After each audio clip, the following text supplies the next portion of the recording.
As the situation in Paris continues to fluctuate between peaceful and, as you just saw, chaotic, we're hearing from survivors of the tragedy.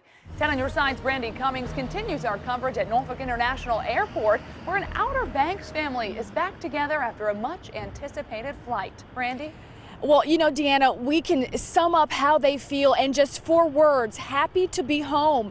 Family and friends greeted the 2 women this afternoon. They arrived about an hour and a half ago. They are both from Kill Devil Hills. They'd been in Paris since Wednesday for a conference that included people from 72 different countries. When those attacks happened, they were in a theater in the 18th district getting ready to see a show. They say they started to hear sirens and they heard from their families. Their families were calling and texting them to see if they were okay. That's when the women say they read the news and found out what happened. They say after the attacks, they were, quite frankly, terrified. Listen to them now describe what they saw happen in France after those attacks.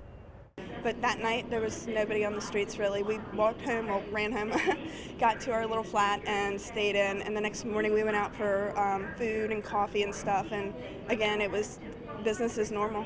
They were welcoming and opening, and they were opening their homes to people in the streets. They were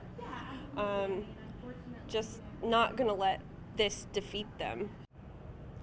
The ladies say although their plans were cut short, they would go back to Paris. But, you know, Deanna, they are having a mix of emotions. Obviously, being in Paris, terrified, but very much happy to be home. I did ask what's the first thing they'll do when they get back to North Carolina. They'll be snuggling up with their little ones and I'm sure spending a lot of time with their families. For now, live in Norfolk, I'm Brandi Cummings, 10 on your side.